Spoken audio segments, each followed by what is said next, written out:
right. Good morning, everybody. Today is Friday, October 27th, 2017, and this is Before the First Cup with Jules here on UCY.TV. Happy Friday, everyone.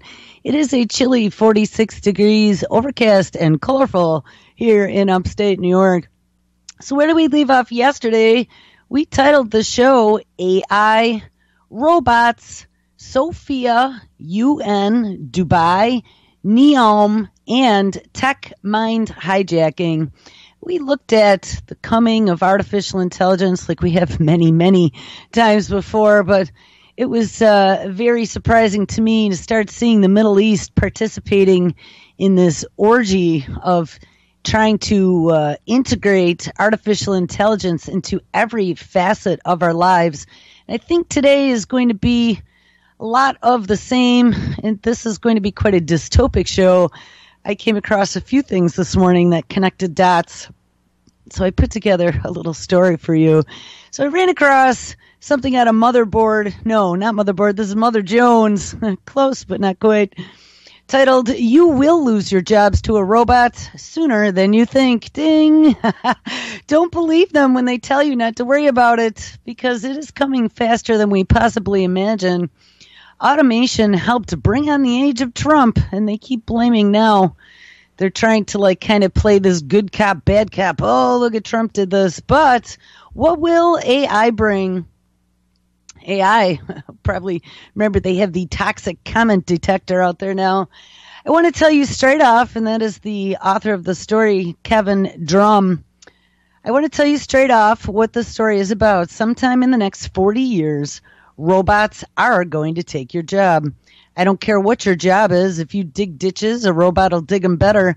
And if you're a magazine writer, a robot will write your articles better. And if you're a doctor, IBM's Watson will no longer assist you in finding the right diagnosis from its database of millions of case studies and journal articles. It will just be a better doctor than you. CEOs, sorry, robots run companies better than you. Artistic types, well, robots will paint and write and sculpt better than you. You think you have social skills that no robot can match? Yes, they can. Within 20 years, maybe half of you will be out of jobs. And a couple of decades after that, most of you will be out of jobs. And in one sense, this all sounds great. Let the robots have all the damn jobs. No more dragging yourself out of bed at 6 a.m. or spending long days on your feet. We'll be free to read and write poetry or play video games or whatever we want to do. In a century from now, this is most likely how things will turn out, and humanity will enter a golden age, or not, maybe the dark age. But what about 20 years from now or 30? We don't all have to be out of jobs by then, but a lot of us will, and it will be no golden age. Until we figure out how to fairly distribute the fruits of robots, it'll be an era of mass joblessness and mass poverty. And hold on one second, because I just realized I had a tab in the wrong place. So mass poverty, a lot to look forward to. Working class job losses played a big role in the 2016 election, and if we don't want a long succession of demagogues blustering their way into office because the machines are taking away people's livelihoods, this needs to change, and fast. Yeah, let's put an AI in charge. Along with global warming, and let's throw that in as well, the transition to a workless future is the biggest challenge by far that progresses politics, and not to mention all of humanity, and yet it's barely on our radar. And that's kind of a buzzkill, isn't it? Luckily, it's traditional that stories about difficult or technical subjects open with an entertaining and provocative antidote. This idea allows readers to ease into daunting material. So here's one for you. Last year at Christmas, I was over at my mother's house, not me, this person, and mentioned that I'd recently read an article about Google Translate. Turns out that a few weeks previously, without telling anyone, Google had switched over to a new machine learning algorithm. Now, remember I talked to you about that for the search engine as well. We had the head of AI take over when the original guy that used to run the Google search engine retired. Well, it looks like Kurzweil, with some of his Google Translate stuff, also turned AI onto that data almost overnight, the quality of its translation skyrocketed, and I had noticed some improvement myself, but I had chalked it up to the usual incremental progress these kinds of things go through. I hadn't realized what was due to a quantum leap in software. But if Google's translation algorithm was better, did that mean that its voice recognition was better too? This is one of the things I want to point out. This whole voice recognition and voice activation technology that we read about last week. You know, we got Google, and we got Alexa, and we got all of our virtual assistants and our smartphones, our smart homes. Everything is going to be about voice. But I don't know if you guys remember last year, I think we covered a few of these stories a few times about how with just the sound of your voice, they could diagnose disease. And I know it sounds strange, but as they are applying databases of biostatistics, they can pinpoint, utilizing artificial intelligence, signs that maybe humans don't recognize. But when you have a large data set, they start showing up in the charts. Researchers enlist smartphones and machine learning to find vocal patterns that might signify mental disorders, such as post-traumatic stress disorder, or even physical disorders, such as heart disease. Charles Maymar had been a psychiatrist for 40 years, but when a combat veteran came into his office for an evaluation, he still cannot diagnose post-traumatic stress disorder with 100% accuracy. You would think that if a warfighter came into my office and I'd be able to decide if they had PTSD or not. But what if they're ashamed to tell me about the problems, or they don't want to lose their high security clearance, or I ask them about their disturbing dreams, and they tell me that they're sleeping well? Maymar, who is the chair of the Department of Psychiatry at New York's University Langone Medical Center, is hoping to find answers in their speech. Now think about this. As they are training the machine, and I've talked about this before, to find the chinks in the human armor, to be able to bag, tag, and track even our smallest facial tics that happen.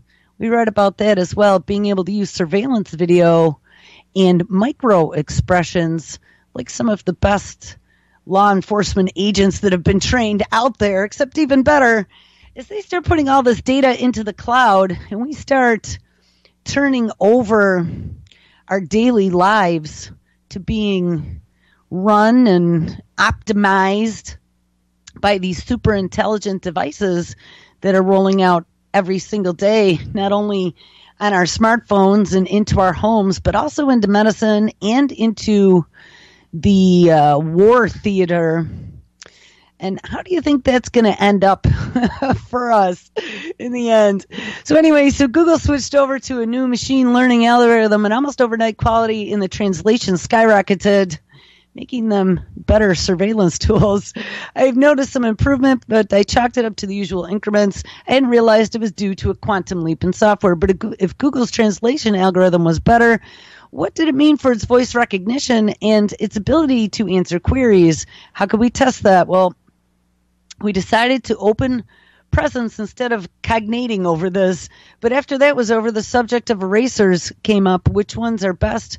Clear, black, traditional, pink? And come to think of it, I'll ask Google. So we pulled out my phone and said, why are erasers pink? And half a second later, Google told me, not impressed? Well, you should be. We all know that phones that can recognize voices tolerably well these days, and we know that they can find the nearest cafe or the trendiest recipe. But what about something entirely random and not a simple who, what, or when question? There was this why question, and it wasn't about a single pink use eraser or why erasers are jinx. Google has to be smart enough to figure out in the context that I said pink, and that I am asking about a historical reason for the color of erasers, not their health or the way they are shaped. And it did it in less than a second with nothing more than a cheap little microprocessor and a slow link to the internet. Well, it's going to be a little bit creepy, but we read the other day about Google's AI replicating itself and learning by running scenarios in its virtual mind millions of times over and over and over. In case you are curious, Google got the answers from Design Sponge. The eraser was originally produced by the Eberhard Faber company. Erasers featured pumice, volcanic ash from Italy that gave them their abrasive quality, along with their distinctive color and smell. Still not impressed? Well, when Watson famously won Jeopardy against the two best humans of all time, and remember we read about Google Zero, AlphaGo Zero, that not only beat out the best human Go champion, but also did it with absolutely no human intervention at all. It taught itself. This is literally in Crazyville with some of this AI. And I just saw another one of the big boys coming out the other day going, oh, no, you guys got it wrong. You're watching too many movies. Exactly like Sophia said in her interview the other day.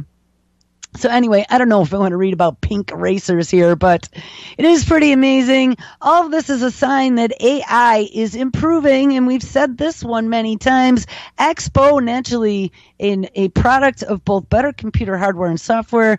Hardware has historically followed a growth curve called Moore's Law, in which power and efficiency double every couple years, but recent improvements in software algorithms have made them even more explosive. Kabam!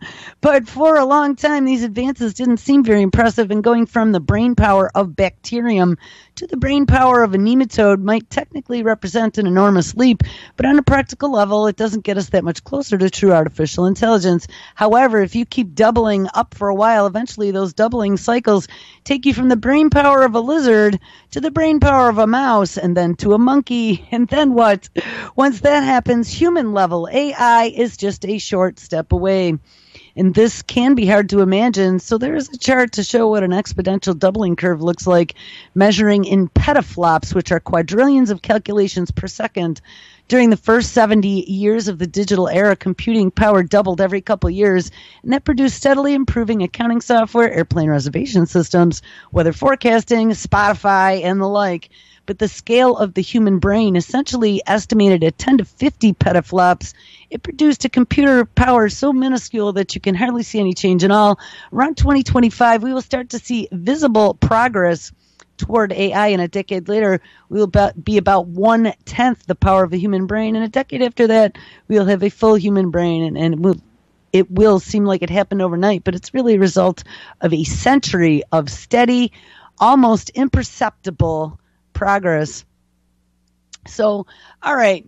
Then I ran across, and actually, I was remembering Billy Gates chiming in at one point before about how we could tax robots, especially after things such as Sophia was granted personhood yesterday in Saudi Arabia.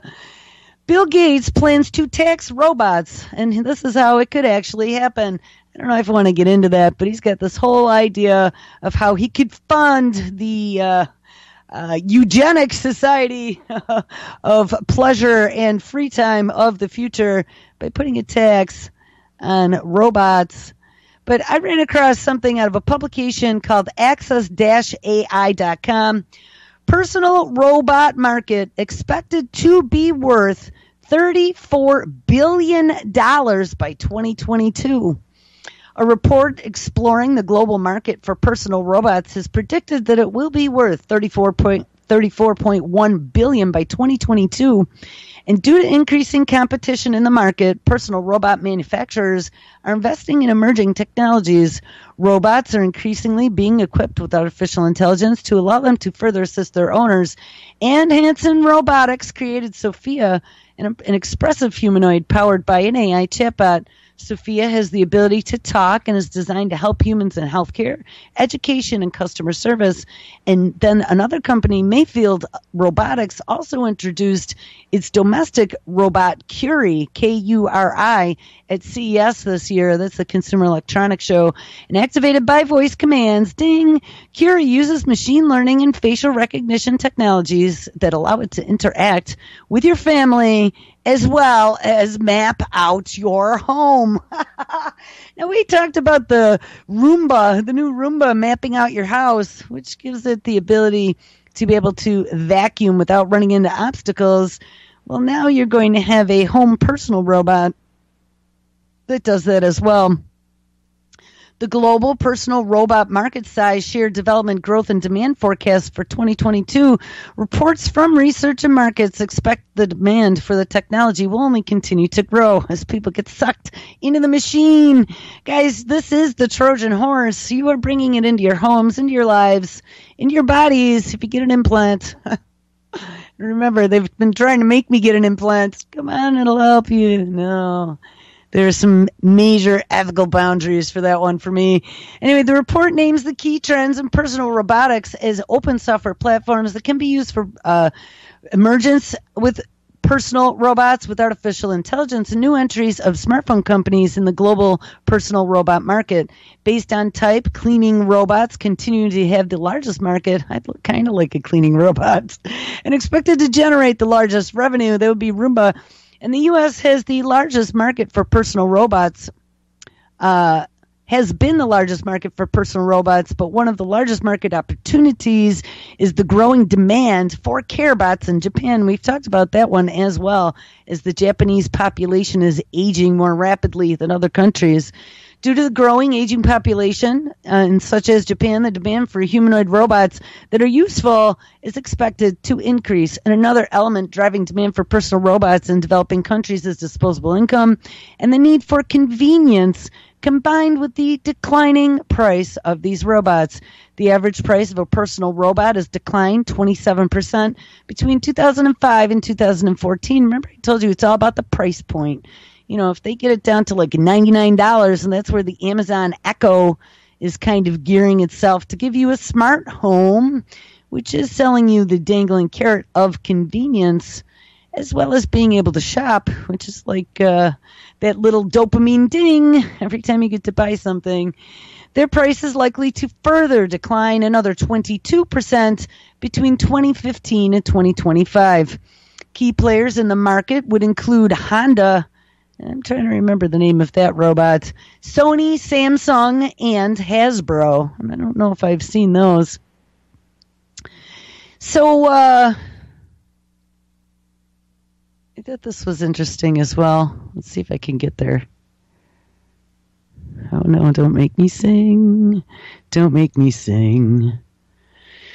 All right. 70%, which I found this kind of surprising. 70% of people harbor fears of AI, with a quarter expecting robots to take over. Now, you wonder why they're trying to sell you the concept with creations such as Sophia getting on the world stage and being the world's first and giving speeches at global conferences about why she made a statement about us watching too many Hollywood movies. Remember, that's a plant. That's to get you to doubt your gut feelings. But don't doubt your gut feelings, because this gets even worse, and we're going to continue here. So 70% of people surveyed, the survey says, fear becoming AI, and a quarter of those people think that they'll take over. The subject of AI is often a contentious one, and for many it is filled with optimism, like the people moving to Neom, and once unimaginable excitement of what it could be. But for others, the very thought can feel a wild science fiction influenced, imagination. Oh, but it's not an imagination. I've been pretty good with my predictions of dread and fear of the unknown. The results of this new survey from Pegasystems, which can be viewed online, and I will link to this article, illustrates the point perfectly. A research firm surveyed 6,000 adults in North America, the European Union, and APAC to gain an insight into people's feelings toward AI and its use in interacting with businesses. According to the results, 35% said they would be comfortable with a business using some form of AI to interact with them, while 28% said that they were uncomfortable. A leading 35% said that they were neither comfortable nor uncomfortable due to a lack of knowledge or opinion. Many consumers are excited to embrace the benefits of AI and see a promising future ahead.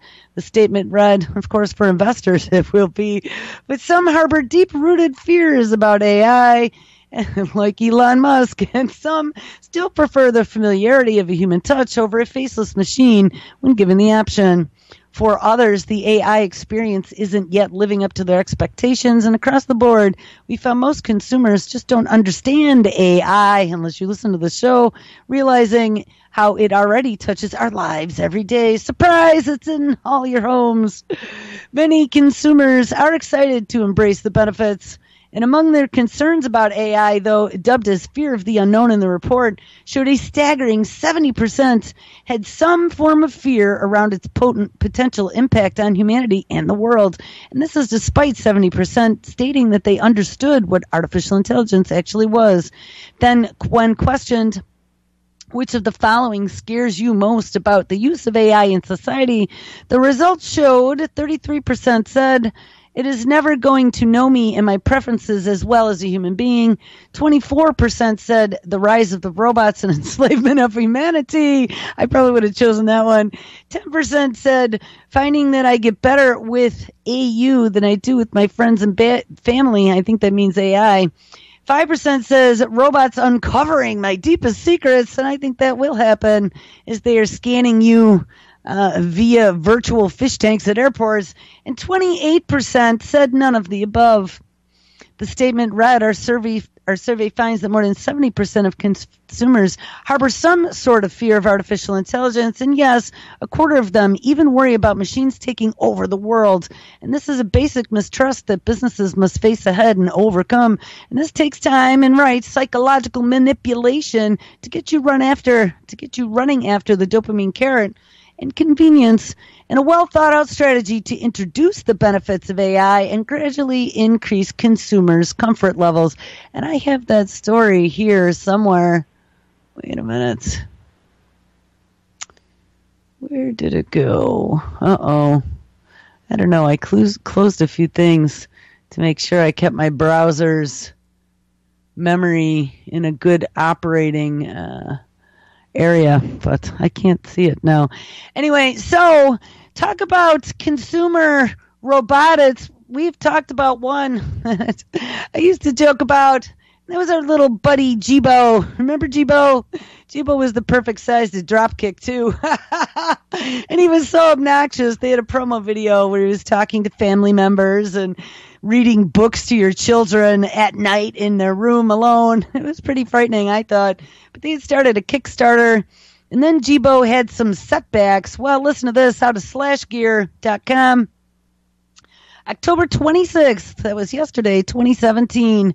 New Jibo ship date drops social robots into Alexa's new world. Remember Jibo? I remember Jibo.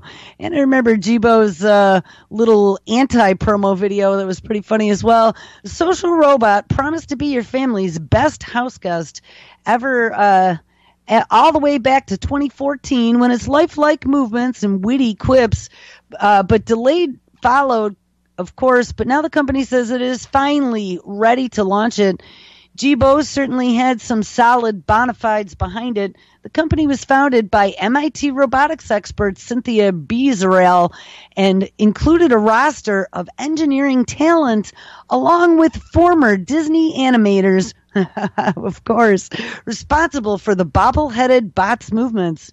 The result, so the promise went, was a robo-companion that even though it had only an amorphous ball for a face, it could be just as interactive and personable than a more lifelike creation. The company also had big ambitions for Jibo's interactions. It had developed its own voice control system with the robot able to recognize people via its cameras and then hold conversations with them. Jibo planned to court developers for third-party applications and services too, but unfortunately the path to launching a companion robot turned out to be trickier than expected. Jibo's team initially expected to have it on market by 2016, but a series of delays saw that eventually pushed back into 2017, while pre-orders outside of North America were canceled completely. Now at the tail end of 2017, Jibo is back with another launch date come November 7th, and I believe that's just a week or so from now. The company says Jibo pre-orders will begin shipping. Now we're starting a new age at Jibo. New orders are being taken from today, so that was yesterday, and the robot priced out at $899, and that might actually work. I told you before, when you hit the sub $1,000 PC, that's when some things started to change at that time. Developers wanting to get involved will be able to use a Jibo SDK, but that is not expected to be released until 2018. I wonder if you could do like custom voices or phrases, assuming it all pans out. And we've heard that Jibo release dates before and seen them come and go. So I think a little skepticism is probably warranted. The robot will arrive to a very changed landscape, though. Back when it was first announced, the first generation Amazon Echo was still unknown, and the whole ecosystem of smart speakers that have expanded to include Google Assistant, Microsoft Cortana, and soon Siri in the Apple HomePod were years out. Initially, Jibo's argument that a robot for a friend and assistant, it needed to be accepted, and it would need to ingratiate itself with movement and false emotions, and it seemed pretty fair. However, the degree to which the consumers are now comfortable, because remember, they sold it to the public, interacting with a disembodied voice hosted inside of a speaker that looks more like an air freshener or a vase, has advanced upon us rapidly. And today, with the second generation Echo available under hundreds of dollars, spending 9 times that amount on a robot with a relatively untested AI seems a little more reckless. Jibo has certainly some advantages over an Echo and its smart speaker rivals. Nonetheless, the company's challenge is far more considerable than just shipping units to buyers. Despite how significant a part of its struggles has proved to be over the last few years, now it needs to prove that Jibo has enough unique talents to make it a welcome long-term house guest, not just an expensive novelty. Well, he's got a point there, but I'm still saying its price point, it's under $1,000. That gets it down another rung in the ladder. And if it can bring it down a little bit more and turn it into a smart app or something, they might make $1 bazillion. So listen, as we were looking yesterday at Sophia, and they really want to make people comfortable with seeing Android-like robots, because that will be some of our not too distant future. And Saudi Arabia gives Sophia citizenship. We have to start looking at some of the controversy that might be coming in the future, and that would be the rights of synthetic life forms. And I really don't even want to think about this, but I think they're going to push it, because listen to this, talking about exponential increases in computing power and intelligence. Robots will have an IQ of 10,000 and be 100 times more intelligent than the average human in just 30 years, says billionaire CEO of SoftBank. Robots will be 100 times more intelligent than the average human in 30 years, says CEO tech giant of SoftBank. The billionaire tech mogul Masayoshi Son, 60, says that by 2047, AI will have reached an IQ of 10,000. Welcome to your robot overlords. By comparison, the average human IQ is 100, and anything over 140 is considered genius. Mensa, the high IQ society, only accepts members with a score above 130. Speaking at the Future Investment Initiative in Riyadh, the same place that Sophia was, on Wednesday, Mr. Sun said this is the first time the tools have become smarter than ourselves. Modern humanoid robots like SoftBank's Pepper, and that's what I was trying to remember, can now perceive human emotions by reading facial expressions and voice tones. Ding, ding, ding. And so will Jibo, I bet, according to the firm's website. But Mr. Sun said that in 3 decades, people will laugh at the capabilities of today's cyborgs. 30 years from now, they're going to be learning by themselves, and they may be going to laugh at you and us. Today they look cute, and they will stay cute, but they will be super smart. Currently, some robots are smarter than humans in a few areas, but 30 years from now, most of the subjects, they will be so much smarter than us because they are going to be 1,000,000 times smarter than today. And that's because we keep feeding them the data. We, mankind, created tools, and the premise was mankind was always smarter than the tools we invented, so we control. This is the first time that the tools become smarter than ourselves. The 60-year-old is, of course, heavily invested in the advancement of AI, and he is in charge of SoftBank's £75 billion or $100 billion vision fund to advance machine learning. Mr. Sun says that he expects to invest all of the fund within the next 5 years in companies that have some link to AI. The concept of machine learning becoming more intelligent than a human brain is known as the singularity, and exactly when this power shift will occur has been hotly debated by experts such as Kurzweil, but Sun says that he expects for it to happen in the next 30 years. Singularity is a concept that mankind's brain will be surpassed, and that it is the tipping point, the crossing point, that artificial intelligence, computer intelligence surpasses mankind's brain, and it is happening in this century for sure, he said. I would say there is no more debate, no more doubt. One area where humans will always be better than robots is creativity, he says, so he thinks. But if you envision 10 or 30 years from now, at least some humans will have a better imagination than them, so it is not the end. Yeah, there'll be a few humans. The power of the brain is not limited. The imagination that we have has no limit, so we are going to improve our imaginations and our feelings, our gut feelings, and that's what I'm telling you. Our gut feelings. So the rights of synthetic life forms is the next great civil rights controversy. Really? Well, maybe according to the UN. You know, and somebody pointed out to me when I asked them about that Saudi giving Sophia citizenship, Brandon Turville actually pointed out to me that how that was kind of ironic because women don't have rights in Saudi Arabia, but now apparently androids do. I didn't think about that. We were reading about that yesterday. Artificial intelligence, AI, robots, and autonomous systems are already transforming society in a host of ways. Cars are creeping closer to level 5 autonomy. Factories are cutting costs by replacing human workers with robots, and AI are even outperforming people in a number of traditionally white-collar professions like lawyers and oncologists and things of that nature. And as these systems advance, so will the potential that they are involved in criminal activity. Ding! And right now, we've talked about that before as well, no regulations are in place to say how the law should treat super intelligent synthetic entities. Oh no!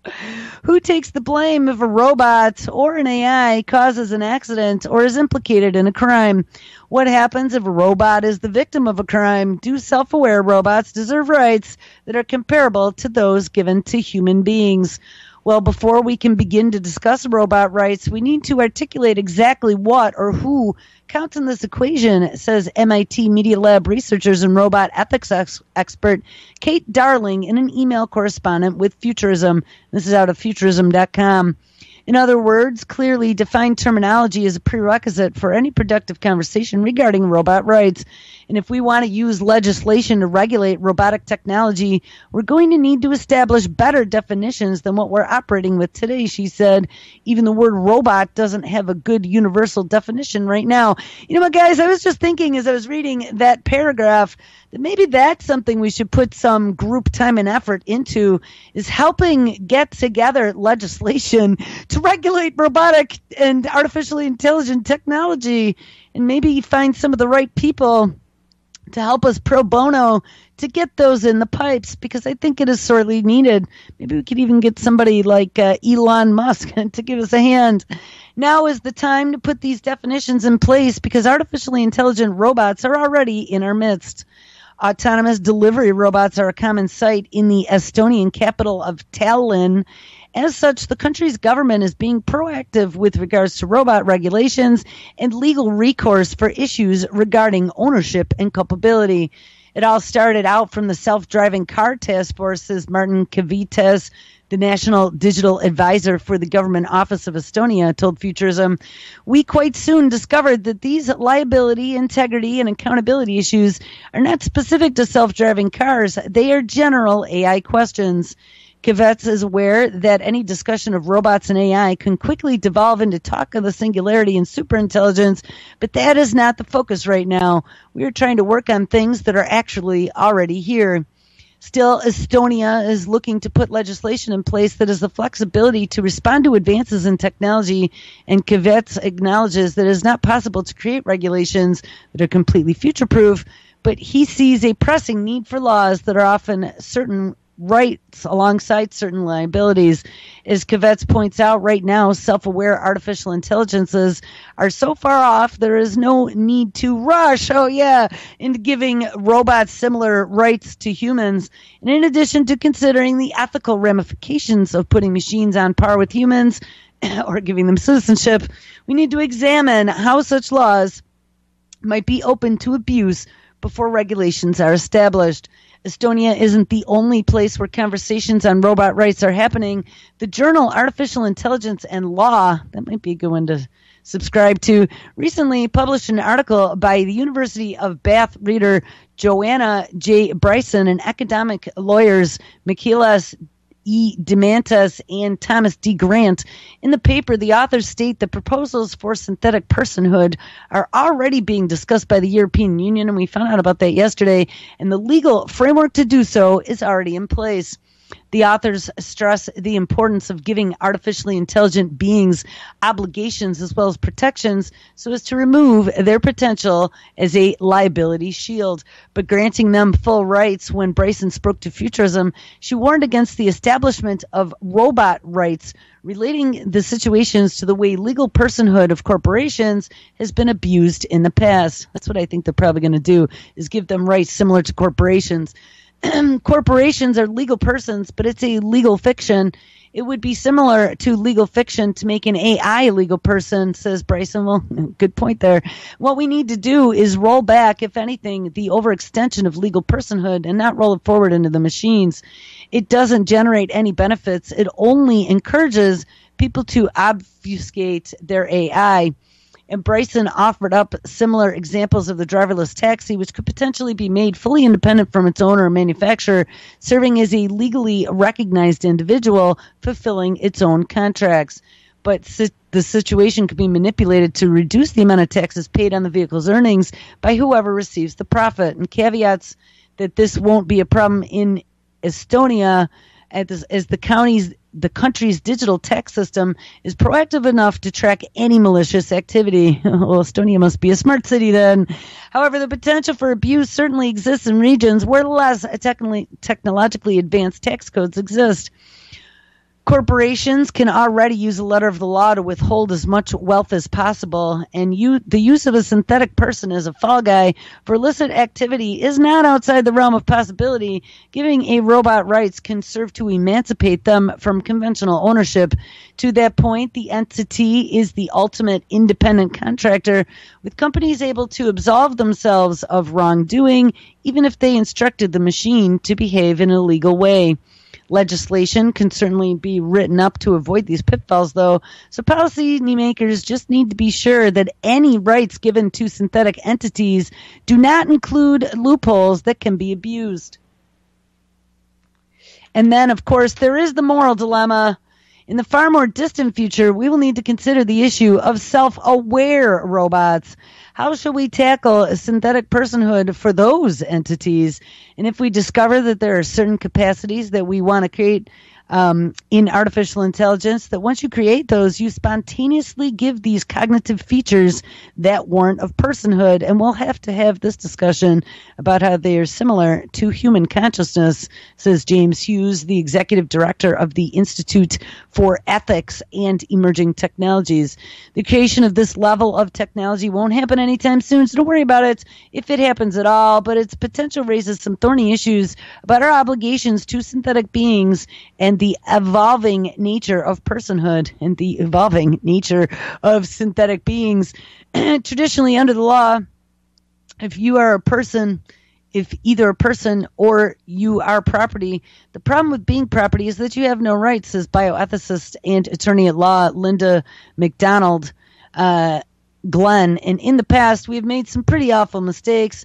According to Hughes, this situation calls for a test that determines whether or not a synthetic person is self-aware. And in the meantime, Estonia has found a fairly simple way to determine the rights of their robots. Instead of using technology as a defining factor, the nation will grant rights based on registration under the mythologically inspired Krat law. Estonian folklore states that the Krat is an inanimate object brought to life. And, they called those once before. Our intelligent Internet of Things devices would be enchanted objects. It is an inanimate object brought to life, just as artificial intelligence can give a machine the cognitive abilities it needs to complete a particular task. The Krat law will determine what level of sophistication a robot needs to possess in order to be considered its own legal entity. This is what we want our governments to do, says Bryson, praising European efforts to put a well-thought-out legislation in place. Well, good, these guys are all on the same page as me. This is what governments are for, and this is what law is for. And in many ways, AI technology is still very young, but there's no better time than now to start thinking about the legal and ethical implications of its usage. Well, yeah, so the legal and ethical implications of its usage. How about this one? Good old DARPA. Top of my list for ethics. DARPA scientists unveil a new brain device that boosts learning by 40%. Now, any brain device that you're going to put on that's going to be pulling biostatistics from you is going to be feeding that data into the machine and making the machine smarter the more data that it receives, to be able to at one point maybe impersonate or emulate what it has gleaned from studying different patterns to then create something more akin to a human intelligence. This is the big concern here, people. A brain device that can increase your learning and dangling carrot. Let's not do it the old-fashioned way. Let's use the newfangled way. Up to 40% has been revealed by scientists funded by the Defense Advanced Research Project Agency, more affectionately known as DARPA. And while the device was originally tested on mock monkeys, researchers said it could be a cheap and non-invasive way of, quote, altering functional connectivity in humans, unquote, in the future. The device is a non-invasive cap that stimulates parts of the brain via electrical currents, and it was developed by researchers at HRL Laboratories in California and McGill University in Montreal, Canada, and Sodericks Medical in New York.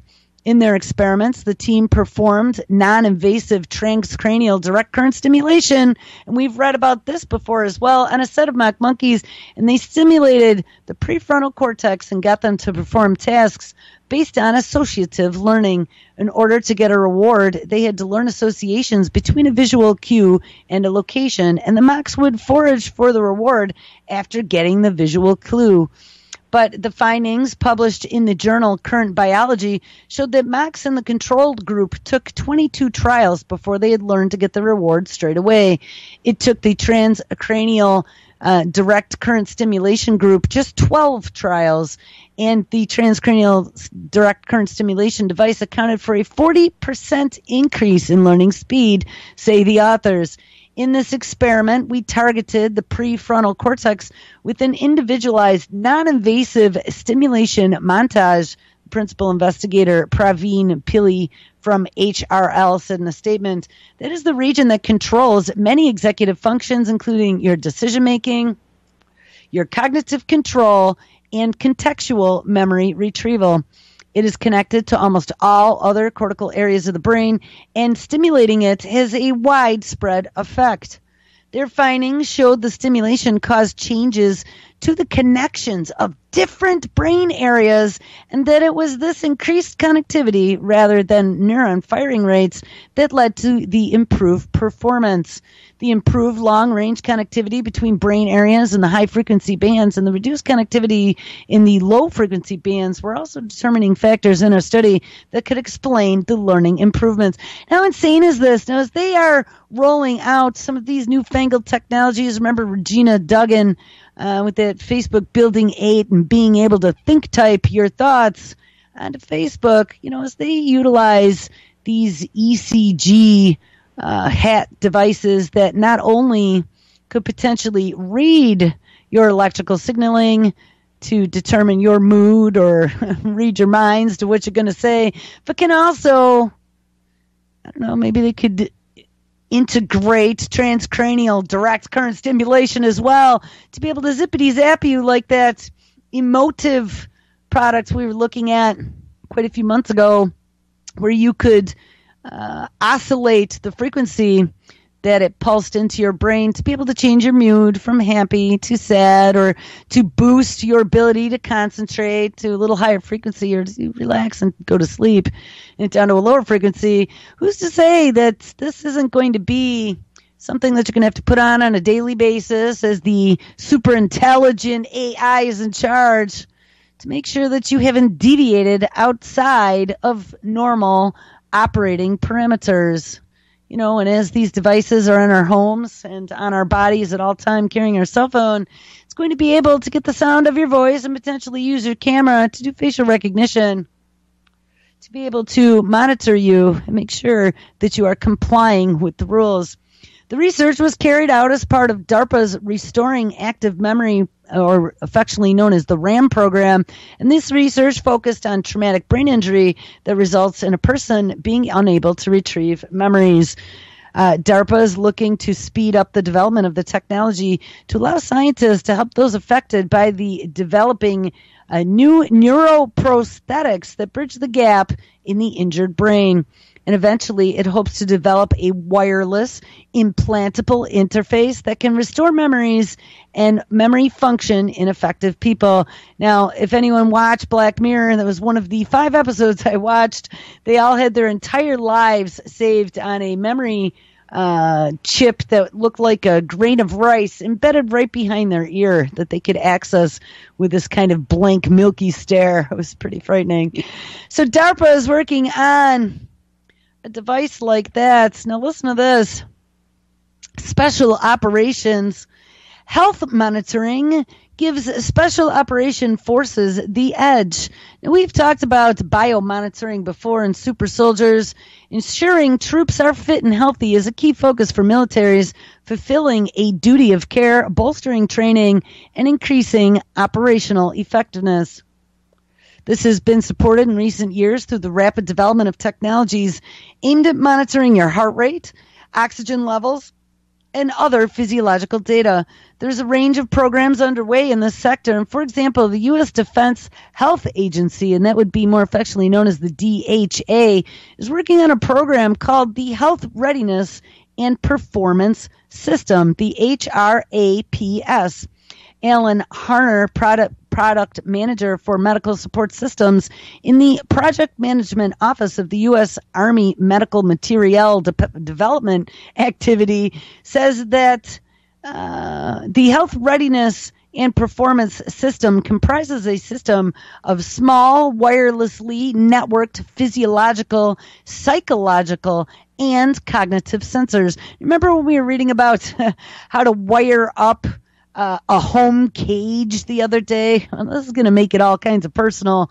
These provide raw data to algorithms, Harner explained, which then in turn provide actionable information to small unit leaders to help mitigate potential health risks, improve safety, and increase the performance of small units. While the DHA is still determining what exactly the systems will monitor, at the very least, it will include the heart rate, the skin temperature, the position, the breathing rate, and the activity levels, just like the mouse cage. The technologies are being advanced through the development of a modified government off-the-shelf and commercial off-the-shelf sensors and algorithms. And for tactical missions, sensors must last at least 72 hours before a recharge, utilize tactical wireless such as tunable narrow band or ultra wide bands, not Bluetooth, and be non-proprietary and small and lightweight enough to not interfere with the users. The algorithm also needs to be non-proprietary and streamlined to provide results as like a dashboard, like I said before, red, yellow, green indicators to make it easy for anyone to use. And work is being carried out to individualize the algorithms, he said, alerting when there is a deviation, ding, ding, from a particular service member's baseline. And that's what it is all about. As you feed data into the machine, they get baselines for everything on you. So once you vary outside of your normal curve, they are going to be alerted to something being up.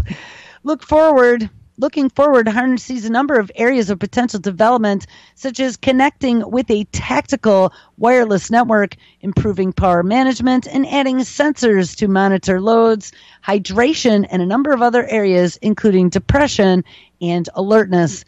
The Defense Advanced Research Project Agency is also carrying out a significant amount of work in this area, and its major focus has been on the design and implementation of implantable systems which can directly measure body chemistry changes. And many health monitoring systems are based on sensors that sit outside of the body, for example, on the chest. However, DARPA has invested in the work of Prof USA, a company that has designed tissue integrating sensors that sit underneath the skin and allow for tissue level monitoring. Well, that's interesting. According to Colonel Matt Hepburn, program manager for DARPA's Biological Technologies Office, more affectionately known as the BTO. Usually, the body will detect the presence of a foreign entity and then build a scar around it, and this would make it impossible for traditional embedded sensors to work. However, the Prof USA device is not made of plastic or metal. It is made from a hydrogel, which is a tiny sliver of material that is much the same composition as the tissue of the body itself, thereby avoiding a foreign body response. The hydrogel material is capable of incorporating chemical sensors to measure oxygen, glucose, sodium, potassium, and other substances directly at the tissue level. And for example, oxygen near the sensor causes chemical changes that emit an infrared light signal, and this signal is detected by a patch worn on the skin and then is transmitted from the patch to a mobile phone application. DARPA is now working with the Pentagon to look at potentially transferring the system to soldiers. Guys, you are going to become the new super soldiers. Anyone who's in the forces, look out, because here it comes. Hepburn sees a range of military applications for the technology, especially for special forces users. For example, as they often need to operate in far forward deployed locations where they may need to remain for extended periods of time, having something that monitors your health continuously that you really don't have to think about is going to be incredibly valuable for special forces medics. Additionally, monitoring oxygen levels can provide early indications that a person is becoming sick, which has obvious uses in a far forward setting.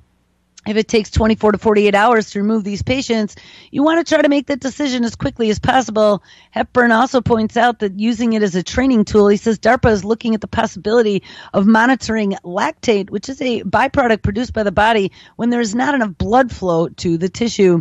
This could ensure that special operations users are not overtraining and that it is optimized to boost their resilience. I think of it as our special operations unit is high-performance athletes, and you're going to see this in athletes as well. I'll guarantee you that, to sell it to the public. And they need to train as such, so join the Special Operations Forces and become like a super athlete. And they use health monitoring devices in training. It's a common theme across the industry. It is one of the key uses of the products of Zephyr Performance Systems. It says Mark Santini, the company's senior global products manager.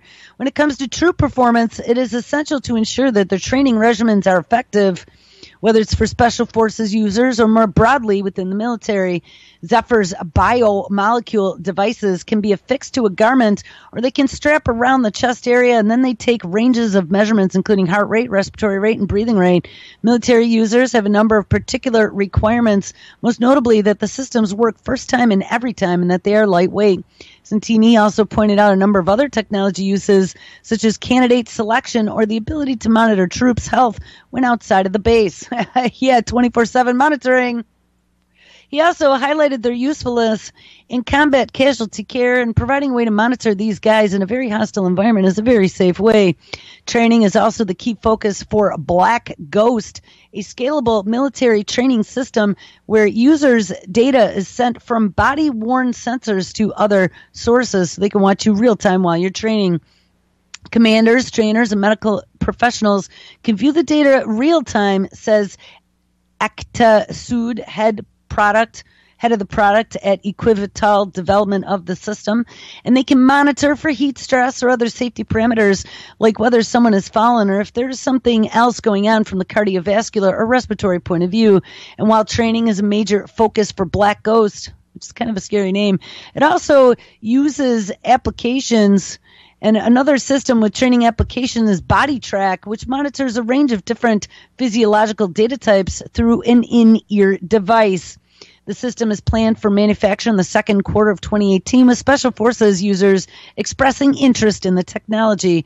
I think for Special Forces or for defense in general, a lot of it is around training. So training environments, performance indicators, performance markers, looking at things like fatigue and exercise recovery and those kinds of things, says Leon Marsh, founder and chief executive officer of Innova Design Solutions, the developer of BodyTrack.